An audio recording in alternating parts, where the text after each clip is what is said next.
Mga kapatid, narito po tayo upang ipagdiwang ang banal na Eukaristiya, ang ika-6 na linggo ng muling pagkabuhay na may temang Kasama Ninyo Ako. Malugod na inihahatid ng Mission Commissions Foundation Incorporated ng Society of the Divine Word, SVD, ang banal na misang ito sa National Shrine of the Divine Mercy, Santa Rosa 1, Marilao, Bulacan. Ang mamumuno sa ating pagdiriwang ngayon ay si Reverend Monsignor Bart G. Santos Jr., Parish Priest at Shrine Rector ng National Shrine of Our Lady of Fatima, Valenzuela City. Kasama si Reverend Father Joseph Cruz, ang Parochial Vicar bilang katuwang na pari.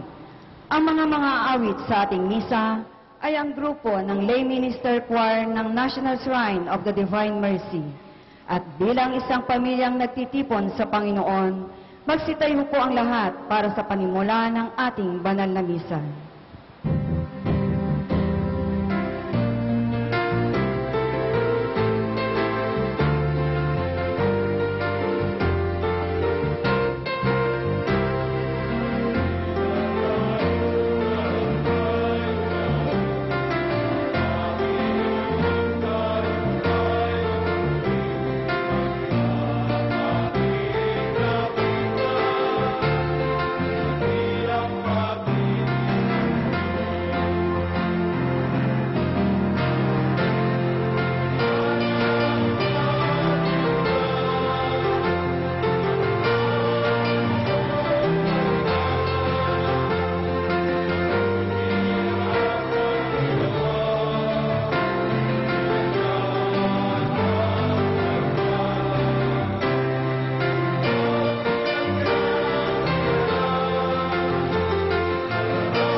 Sa ngalan ng Ama at ng Anak at ng Espiritu Santo. Amen. Ang pagpapala ng Panginoong Jesucristo, ang pag-ibig ng Diyos Ama, at ang pakikipagkaisa ng Espiritu Santo naway sumainyong lahat. At sumayo rin. Mga kapatid, tayo'y mahal ng Diyos. Tayo'y iniibig niya ng lubos. Tumugon tayo sa pag-anyayang ito ng pag-ibig ng Diyos. Mahalin din natin ang Diyos ng lubos. At upang maging marapat tayo sa banal na pagdiriwang, ating alalahanin at pagsisihan ang mga nagawa nating kasalanan. Inaamin ko sa mga pangyariang Diyos at sa inyo, mga kapatid, na lubha akong nagkasala sa isip, salita at sa gawa at sa aking pagkukulang. Kaya'y sinasamo ko sa mahal na Birheng Maria, sa lahat ng mga anghel at mga banal, at sa inyo, mga kapatid, na ako'y panalangin sa Panginoong ating Diyos. Kaawaan tayo ng mga pangyarihan Diyos, patawarin sa ating mga kasalanan, at patnubayan tayo hanggang sa buhay na walang hanggan. Amen.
Papuri sa Diyos sa kaitaasan.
Manalangin tayo.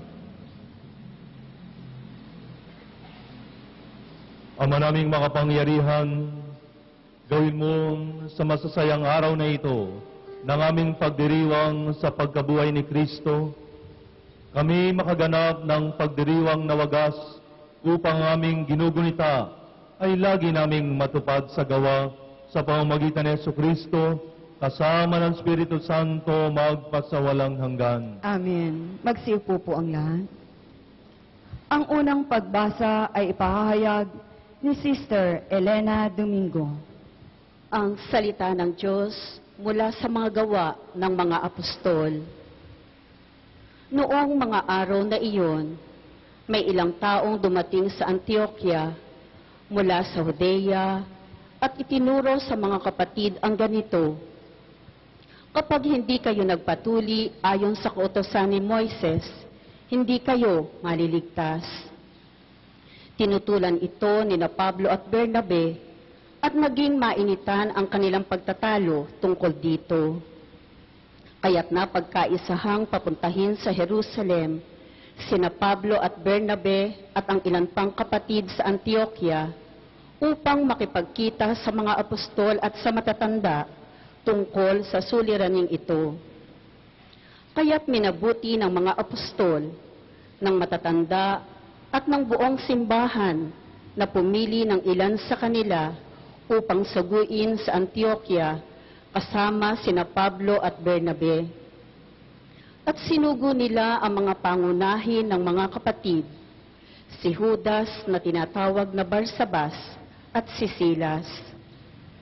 Ipinadala nila ang sulat na ganito ang nilalaman: kaming mga apostol at matatanda ay bumabati sa mga kapatid na hentil sa Antioquia, sa Syria at Cilicia.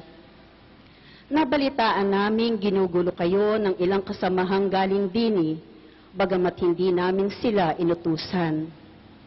Di umano'y binabagabag kayo sa pamamagitan ng kanilang sinasabi. Kaya't napagkaisahan naming magpadala sa inyo ng mga sugo, kasama sila ng ating minamahal na Bernabe at Pablo, na di nag-atubiling itaya ang kanilang buhay sa paglilingkod sa ating Panginoong Hesukristo. Sinusugo nga namin sa inyo sina Judas at Silas upang ipaliwanag sa inyo ang nasa saad sa sulat na ito.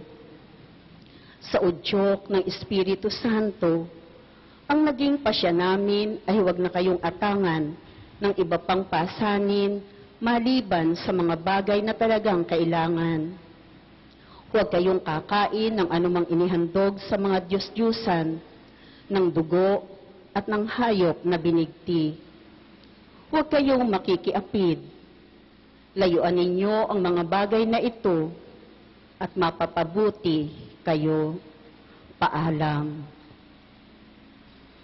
Ang salita ng Diyos. Salamat sa Diyos. Ang salmong tugunan ay ihahatid ni Sister Christy Salonga. Naway magpuri sa iyo ang lahat ng mga tao. Ulitin po natin, naway magpuri sa iyo ang lahat ng mga tao. O Diyos, pagpalain kami't kahabagan, kami Panginooy iyong kaawaan, upang sa daigdig mabatid ng lahat ang iyong kalooban at ang pagliligtas. Naway magpuri sa iyo ang lahat ng tao. Naway purihin ka ng mga nilikha, pagkat matuwid kang humatol sa madla. Ikaw ang patnubay ng lahat ng bansa. Naway magpuri sa iyo ang lahat ng mga tao. Purihin ka nawa ng lahat ng tao, purihin ka nila sa lahat ng dako. Ang lahat sa amay iyong pinagpala, naway igalang ka ng lahat ng bansa. Naway magpuri sa iyo ang lahat ng mga tao. Ang ikalawang pagbasa ay ipahahayag ni Sister Baby Gamboa. Ang salita ng Diyos mula sa aklat ng pahayag. Nilukuban ako ng Espiritu at inihatid ako ng anghel sa ibabaw na isang napakataas na bundok.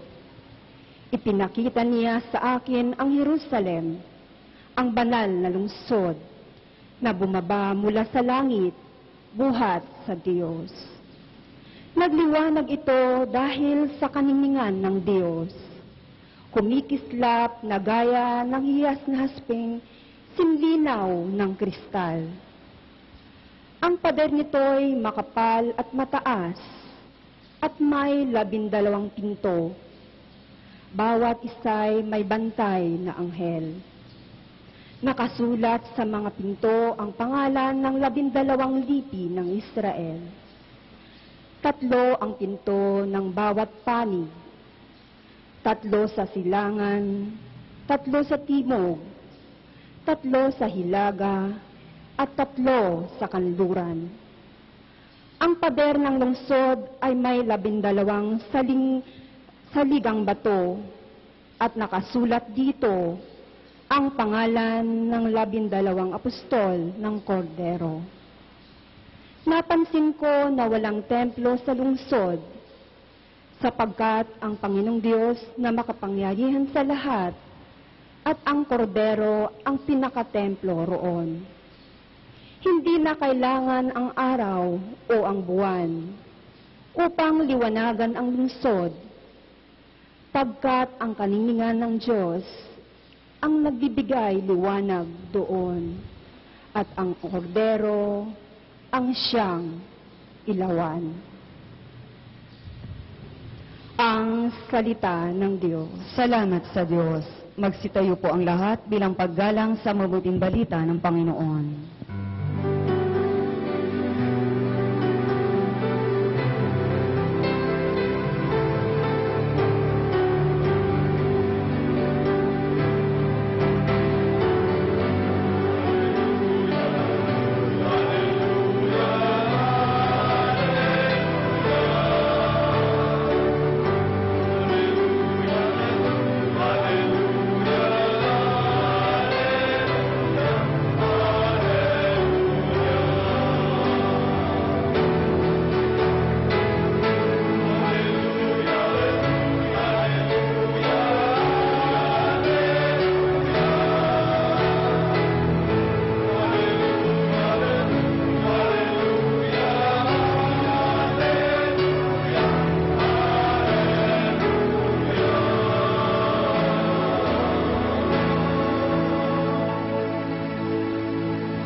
Sumainyo ang Panginoon. At sumayo rin. Ang mabuting balita ng Panginoon ayon kay San Juan. Papuri sa iyo, Panginoon. Noong panahong iyon, sinabi ni Jesus sa kanyang mga alagad, "Ang umiibig sa akin ay tutupad ng aking salita. Iibigin siya ng aking Ama, at kami sa Kanya at mananahan sa Kanya. Ang hindi umiibig sa akin ay hindi tumutupad sa aking mga salita. Hindi akin ang salitang narinig ninyo, kundi samang nagsugo sa akin. Sinabi ko sa inyo ang mga bagay na ito samantalang kasama pa ninyo ako. Ngunit ang patnubay, ang Espiritu Santo na susuguin ng Ama sa pangalan ko, ang siyang magtuturo sa inyo ng lahat ng bagay at magpapaalala ng lahat ng sinabi ko sa inyo. Kapayapaan ang iniiwan ko sa inyo, ang aking kapayapaan ang ibinibigay ko sa inyo. Hindi ito katulad ng ibinibigay ng sanlibutan. Huwag kayong mabalisa, huwag kayong matakot. Sinabi ko sa inyo, ako'y aalis, ngunit babalik ako. Kung iniibig ninyo ako, ikagagalak ninyo ang pagpunta ko sa Ama, sapagkat dakila ang Ama kaysa akin. Sinasabi ko na ito sa inyo bago pa mangyari, upang kung mangyari na, kayo'y manalig sa akin. Mga minamahal, ang mabuting balita ng Panginoon. Pinupuri ka namin, Panginoong Hesukristo. Magsiupo po ang lahat. Ang ating pong ebanghelyo sa linggong ito, mula po sa ika-14 na kapitulo ni San Juan, mula po ika-23 hanggang ika-29 na bersikulo. Ito po isang napakagandang pakinggan na ebanghelyo sapagkat ang nasa ika-23 bersikulo ay isang paanyaya po sa atin kung paano mananahan sa atin ang pag-ibig ng Diyos, paano mananahan sa atin ang Ama, paano mananahan sa atin ang Anak at ang Espiritu Santo. Wala na po sigurong hihigit pa sa kagalakang maramdaman na ang Diyos Ama, ang Diyos Anak, at ang Diyos Espiritu Santo'y nananahan sa atin. At ang pananahang ito ay ang pagmamahal at pag-ibig. Sabi po dito sa ika-23 bersikulo, kung iniibig ninyo ako, sabi ng Panginoon Kristo, tutuparin niyo ang aking mga salita, iibigin kayo ng Ama, sa Kanya kami at mananahan sa Kanya. Kung iniibig natin si Jesus, tutuparin natin ang Kanyang salita. Totoo naman po, kapag iniibig natin ang Panginoong Hesus, ang lahat ng Kanyang ipinag-uutos, ang lahat ng Kanyang salita, ay ating pong tutubdin, ating pong susundin, dahil iniibig natin siya. Wala naman pong ipinag-utos ang Panginoong Jesucristong hindi papunta sa kaligtasan. Wala naman pong ipinag-uutos ang Panginoong Jesucristo na hindi papunta sa kagalakan. Lahat po ng Kanyang ipinag-uutos ay papunta po sa ating kapatawaran at pagliligtas. Kaya nga, hinihiling sa atin na kung iniibig natin ang Panginoong Hesus, tuparin natin ang Kanyang salita. Kapag sinasabi natin, I love you, Lord. Pag sinabi natin, I love you, Lord, yes, Lord, I will follow your word. I will do your word. I will listen to your word. I will obey your word. Kapag po ito ay nangyari, tingnan niyo po, ang kalinsabay nito ay ang pag-ibig ng Ama sa atin. Alam niyo, sana maramdaman niyo pong lagi ang pag-ibig ng Ama, ang pag-ibig ng Diyos Ama. Kapag tayo po'y pinuspos ng pag-ibig ng Diyos Ama, alam niyo po, wala na po tayong hahanapin pa. Sinasabi nga sa atin ng Ebanghelyo, huwag tayong matakot, huwag tayong mabalisa.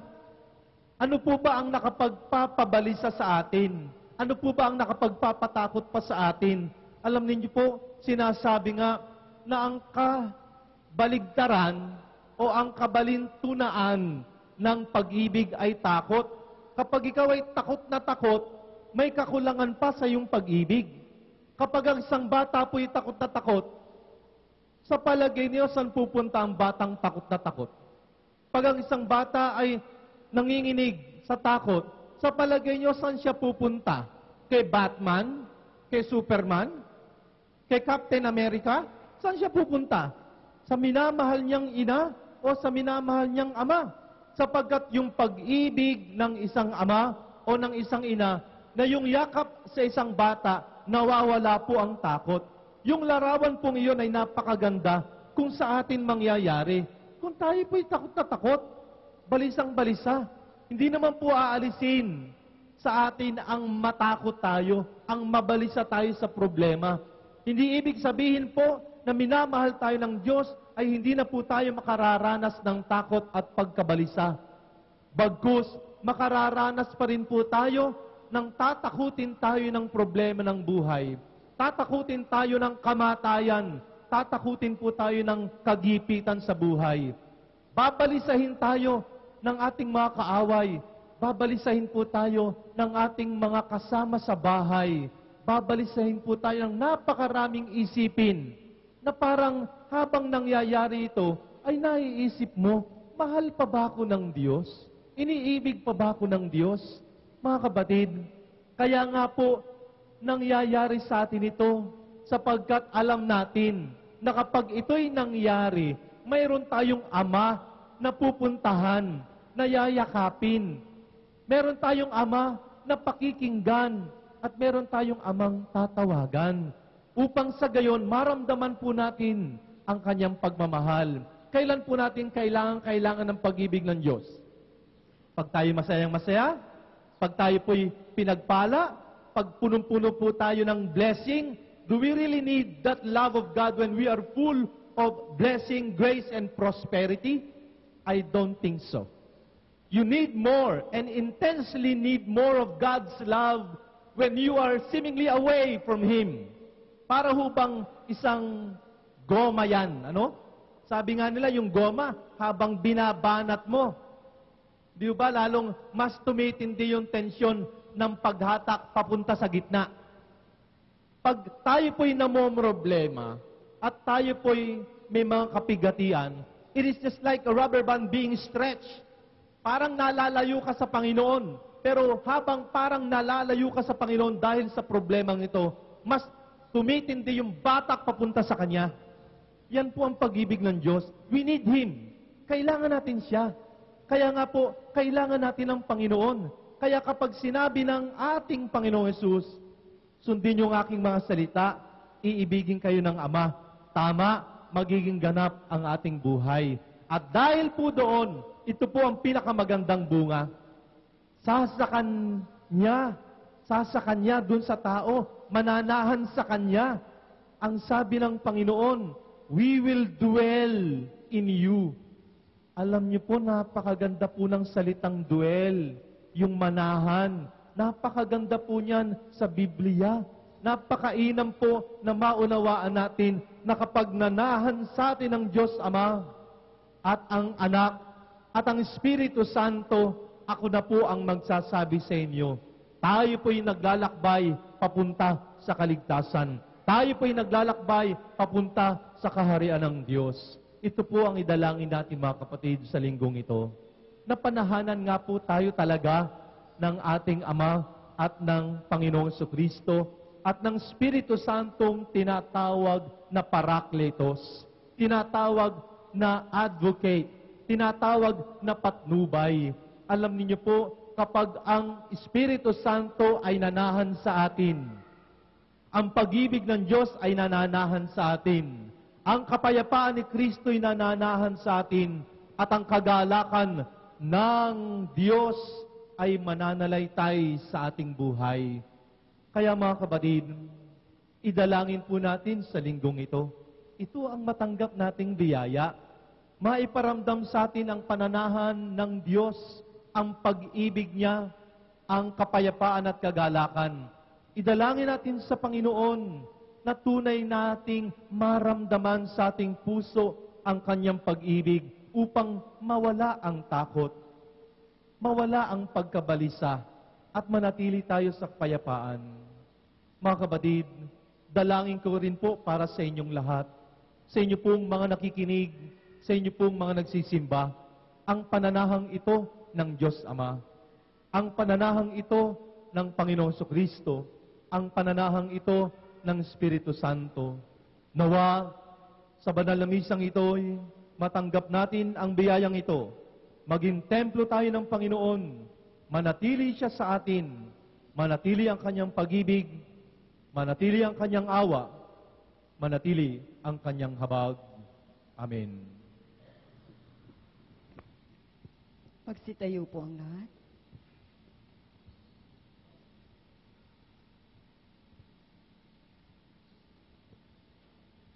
Sumasampalataya ako sa Diyos amang makapangyarihan sa lahat, na may gawa ng langit at lupa. Sumasampalataya ako kay Jesucristong isang anak ng Diyos, Panginoon nating lahat. Nagkatawang tao siya lalang ng Espiritu Santo, pinanganak ni Santa Mariang Biren, pinagpakasakin ni Poncio Pilato, pinako sa krus, namatay, nilibing, nanawag sa kinaroroonan ng mga yumao, nang may katlong araw na buhay na maguli, umakyat sa langit, naluklok sa kanan ng Diyos amang makapangyarihan sa lahat. Doon nagbumulang paririto tukom sa nangabubuhay at nangamatay na tao. Sumasampalataya naman ako sa Diyos Espiritu Santo, sa banal na simbahang katolika, sa kasamaan ng mga banal, sa kapatawaran ng mga kasalanan, sa paggabuhay muli ng amatay na tao, at sa buhay na walang hanggan. Amen. Ang tunay na pagmamahal sa Panginoon ay naipapakita sa pagtitiwala sa Kanya at pagtupad sa Kanyang mga salita. Itaas natin sa mapagmahal na Diyos, Ama, ang ating mga kahilingan at buong pagtitiwala tayong manalangin. Panginoon, ipagkaloob mo ang aming kahilingan. Ulitin po natin, Panginoon, ipagkaloob mo ang aming kahilingan. Ang panalangin ng bayan ay pamumunuan ni Sister Lay Pizania. Bigyan mo ng lakas, kalusugan at karunungan ang mga namumuno sa simbahan, lalo na ang aming Santo Papa, upang ganap nilang gabayan ang buong sambayanan sa pagpapahayag ng mabuting balita ng kaligtasan. Manalangin tayo. Panginoon, ipagkaloob mo ang aming kahilingan. Pagkalooban mo ng pusong makadiyos at makatao ang mga namumuno sa aming bayan upang makapaglingkod sila ng tapat sa mamamayan. Manalangin tayo. Panginoon, ipagkaloob mo ang aming kahilingan. Pagpalain mo ang aming bayang Pilipinas upang kaming lahat na naninirahan dito ay magkaisa at magtulungan tungo sa isang mapayapa, malaya at masaganang bansa. Manalangin tayo. Panginoon, ipagkaloob mo ang aming kahilingan. Pagpalain mo ang mga may sakit, may kapansanan, dukha, at mga binabaliwala sa lipunan upang sila'y matulungan natin at ng mga taong may pananalig sa Diyos at magandang kalooban. Manalangin tayo. Panginoon, ipagkaloob mo ang aming kahilingan. Ama naming mapagmahal, ipagkaloob mo ang mga kahilingan ng iyong mga anak na buong kababaang loob na nagsusumamo sa iyo sa ngalan ni Kristong nabubuhay at nag-aari kasama mo at ng Espiritu Santo magpakailanman. Amen. Magsiupo po ang lahat.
Manalangin kayo mga kapatid upang ang paghahay natin ay kalugdan ng Diyos sa mga makapangyarihan. Tanggapin nawa ng Panginoon itong paghahain sa iyong mga kamay sa kapurihan niya at karangalan, sa ating kapakinabangan at sa buong sambayanan niyang banal. Ama naming lumikha, pakiatin mo sa iyong piling sa kalangitan ang aming mga panalangin kalakip ng haing mga alay, upang ang mga pinagindapat mong gawing dalisay ay maging marapat na makasalo sa piging ng iyong pagmamahal sa pamamagitan ni Jesucristo, kasama ng Espiritu Santo, magpasawalang hanggan. Amen. Sumainyo ang Panginoon. At sumayo rin. Tasa Diyos ang inyong puso at diwang. Tinasa namin sa Panginoon. Pasalamatan natin ang Panginoong ating Diyos. Marapat na siya ay pasalamatan. Ama naming makapangyarihan, tunay nga marapat, na ikaw ay aming pasalamatan, ngayong ipinagdiriwang ang paghahay ng Mesiyas, ang maamong tupa na tumpad sa aming lahat. Ang katawan ng anak mong sa krus na bayubay ay handog ng pag-ibig na walang kapantay. Ito ang paghahayang ganap mong kinalugdan. Ito ang nilunggati ng ating dating pag-aalay. Ang buong sarili ng anak mong si Jesus ay inihain sa iyo upang kami matubos. Siyang dambana at paring naghahandog, siya pa rin ang tupang handog na ibinukod. Kaya kaysa namang heling sisiyawit ng papuri sa iyo, nang walang humpay sa kalangitan, kami nagbubunyi sa iyong kadakilaan.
Ama naming banal, ikaw ang bukal ng tanang kabanalan. Kaya't sa pamamagitan na iyong Espiritu, gawin mong banal ang mga kaloob na ito upang para sa aming maging katawan dugo ng aming Panginoon Jesucristo. Bago niya pinagtiis ang kusang loob na maging handog, ginawa ka niya ang tinapay, pinasalamatan ka niya, pinagati-hati niya yon, iniabot sa kanyang mga alagad at sinabi, tanggapin ninyong lahat ito at kanin. Ito ang aking katawan na ihahandog para sa inyo.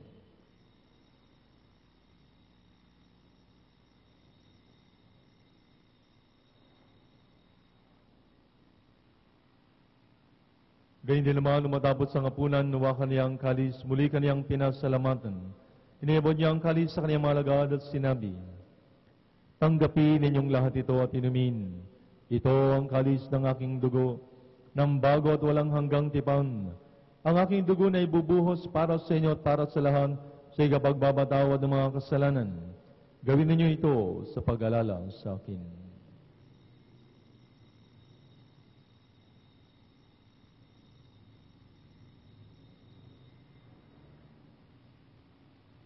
Magsitayo po ang lahat. Ipagbunyi natin misteryo ng pananampalataya.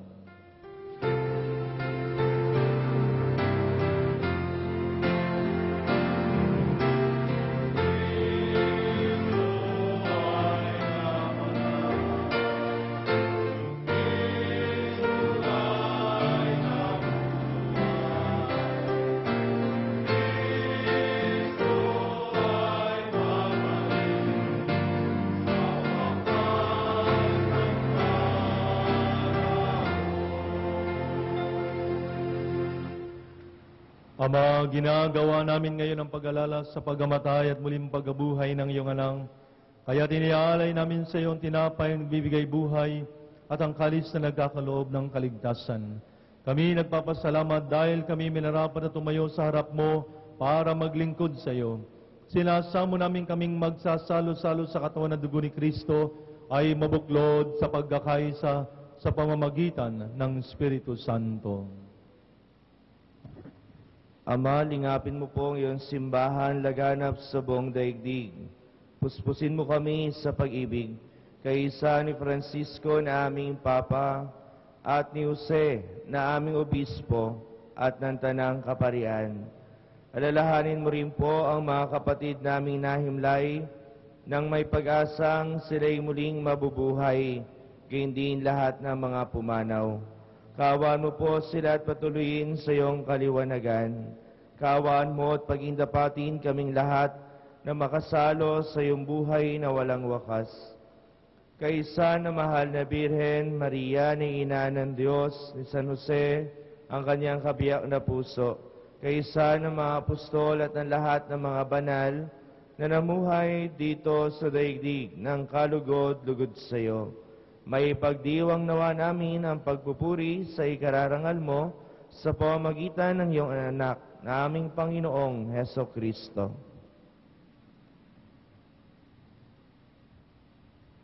Sa pamamagitan ni Kristo, kasama niya at sa Kanya, ang lahat ng parangal at papuri ay sa iyo, Diyos Amang makapangyarihan, kasama ng Espiritu Santo, magpasawalang hanggan.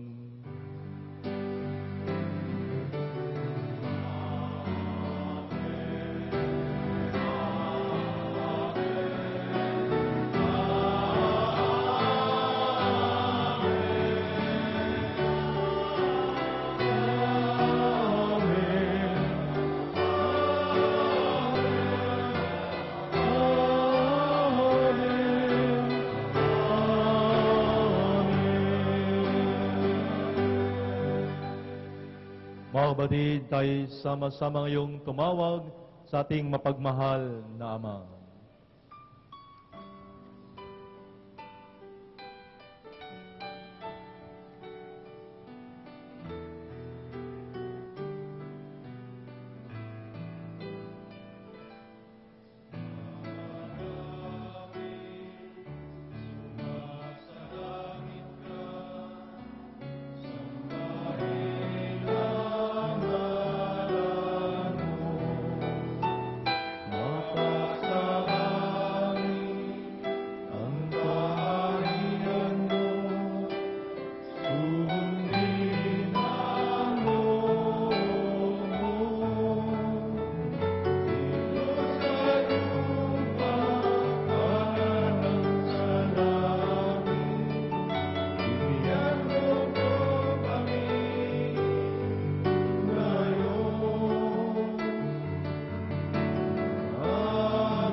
Hinihiling namin kami, Diyos, sa lahat masama, pagkalooban ng kapayapaan na araw-araw, iligtas sa kasalanan, ilayo sa lahat ng kapahamakan, samantalang aming pinananabikan na dakilang araw ng pagpapahayag ng tagapagligtas naming Seso Kristo.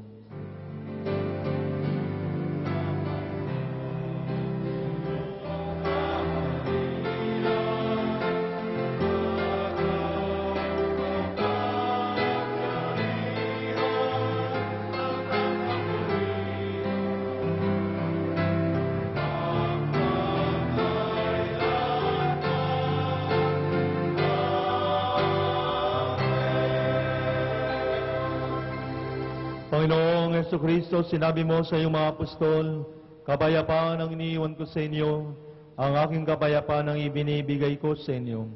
Tungayin mo ay pananampalatayam, huwag ang aming mga pagkakasala. Pagkalooban mo kami ng kapayapaan at pagkakaisain sa iyong kalooban, kasama ng Espiritu Santo, magpasawalang hanggan. Amen. Ang kapayapaan ng Panginoon naway laging sumainyo. At sumayo rin. Magbigayan po tayo ng kapayapaan sa isa't isa. Kapayapaan po sa inyong lahat.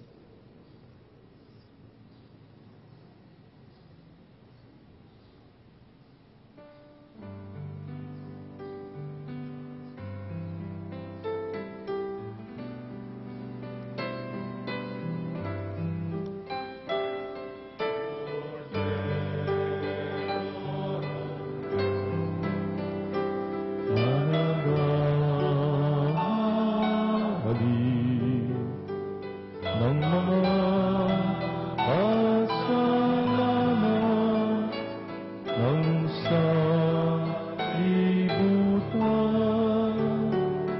maawa ka sa amin, maawa ka sa amin. Kordero ng Diyos na nag-aalis ng mga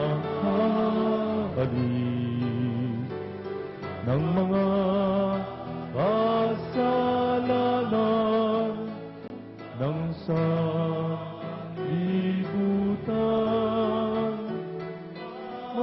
maawa ka sa amin, maawa ka sa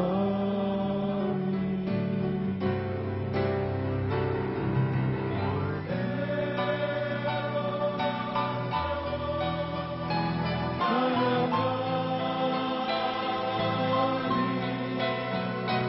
Ang mga kasalanan ng sanlibutan, ipagkaloob sa amin ang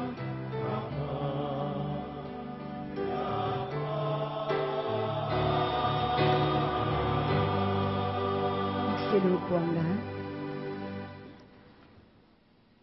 Mga kapatid, narito si Kristo ang kordero ng Diyos, siyang nagalis sa mga kasalanan ng sanlibutan. Mapalad tayo ngayon na niyang tumanggap sa banal na piging. Panginoon, hindi ako karapat-dapat na magpatuloy sa iyo, ngunit sa isang salita mo lamang ay gagaling na ako.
Magsitayo po ang lahat.